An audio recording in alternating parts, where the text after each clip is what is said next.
Assalamualaikum warahmatullahi wabarakatuh. Perkenalkan, nama saya Rika Aziza, mahasiswa Universitas Juanda semester 3 Prodi Ilmu Hukum dengan NIM E201070. Merupakan mahasiswa pertukaran pelajar program MBKM antara Universitas Juanda dengan Universitas Surya Kencana. Baik, saya di sini akan mereview pertemuan ke-14 mata kuliah Hukum Administrasi Negara dengan dosen pengampu Bapak Dr. Haji Dedi Mulyadi SHMH dan Bapak Dr. M. Rendi Aridayandi SHMH. Pada pertemuan ke-14 membahas tentang perlindungan hukum melalui hukum administrasi negara. Subjek hukum selaku pemikul hak dan kewajiban adalah manusia atau person. Badan hukum, reh person, dan jabatan. Tindakan hukum merupakan awal lahirnya hubungan hukum, yaitu interaksi antara subjek hukum yang memiliki relevansi hukum atau mempunyai akibat-akibat hukum. Sudikno Martokusumo, hukum berfungsi sebagai perlindungan kepentingan manusia. Fungsi hukum dalam tatanan implementasi untuk menciptakan suasana hubungan hukum antara subjek hukum secara harmonis, seimbang, dan damai. Hukum yang mengatur antara pemerintah dan warga negara adalah hukum administrasi negara atau yang sering kita dengar dengan HAN. Secara umum ada 3 macam perbuatan pemerintahan di antaranya. Yang pertama, perbuatan pemerintah dalam bidang pembuatan peraturan perundang-undangan atau regeling. Yang kedua, perbuatan pemerintah dalam menerbitkan ketetapan atau besiki. Yang ketiga, perbuatan pemerintah dalam keperdataan. Nah, penguasa dapat dianggap melakukan perbuatan melawan hukum karena melanggar hak subjektif orang lain apabila yang pertama, penguasa melakukan perbuatan yang bersumber pada hubungan hukum perdata serta melanggar ketentuan ke dalam hukum tersebut. Dua, penguasa melakukan perbuatan yang bersumber pada hukum publik serta melanggar kaidah hukum tersebut. Kemudian, ada perlindungan hukum dalam bidang perdata. Berkenaan dengan apakah negara dapat digugat atau tidak di depan hakim. Sudargo Gautama, menurutnya persoalan menggugat pemerintah ini dianggap sebagai salah satu bagian yang sulit dari ilmu hukum perdata dan hukum administrasi negara.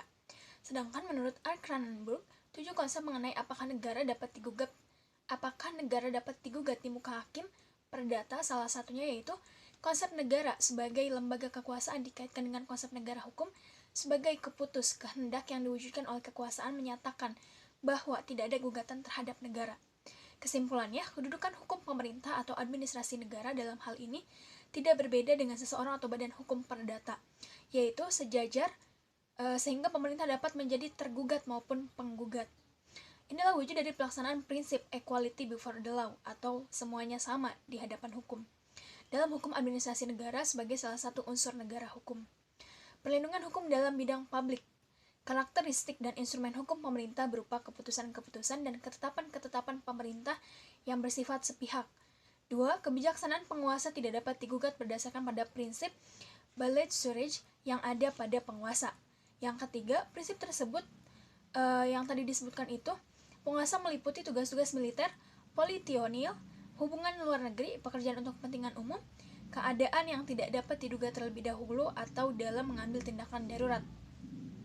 Selanjutnya, ada 2 macam perlindungan hukum bagi rakyat, yaitu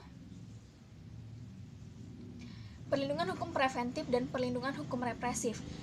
Pada perlindungan hukum preventif, rakyat diberikan kesempatan untuk mengajukan keberatan atau pendapatnya sebelum suatu putusan pemerintah dinyatakan definitif. Artinya, perlindungan hukum preventif ini bertujuan untuk mencegah terjadinya sengketa. Sedangkan perlindungan hukum represif bertujuan untuk menyelesaikan sengketa. Perlindungan hukum preventif sangat besar artinya bagi tindakan pemerintah yang didasarkan pada kebebasan bertindak, karena dengan adanya perlindungan hukum preventif, pemerintah terdorong untuk bersikap hati-hati dalam mengambil keputusan yang didasarkan pada diskresi.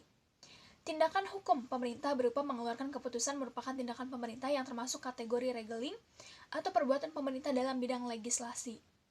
Nah, menurut Saharan Basah bahwa perlindungan hukum yang diberikan merupakan condition sine qua non dalam menegakkan hukum dan merealisasikan fungsi hukum itu sendiri. Fungsi hukum yang dimaksud adalah dikreatif, direktif, yaitu sebagai pengaruh dalam pembangunan untuk membentuk masyarakat yang hendak dicapai sesuai dengan tujuan kehidupan bernegara. Yang kedua yaitu integratif, yakni sebagai pembina kesatuan bangsa. Yang ketiga stabilitatif, yakni sebagai pemelihara dan penjaga keselarasan, keserasian, dan keseimbangan dalam kehidupan bernegara dan bermasyarakat. Yang keempat yaitu prefektif, yakni sebagai penyempurnaan baik terhadap sikap tindak administrasi negara maupun sikap tindak warga negara apabila terjadi pertentangan dalam kehidupan bernegara dan bermasyarakat. Nah, yang kelima ada korektif, yakni sebagai pengoreksi atas sikap tindak baik administrasi negara maupun warga negara apabila terjadi pertentangan hak dan kewajiban untuk mendapatkan keadilan. Baik, mungkin sekian review dari saya. Mohon maaf apabila banyak kesalahan. Wassalamualaikum warahmatullahi wabarakatuh.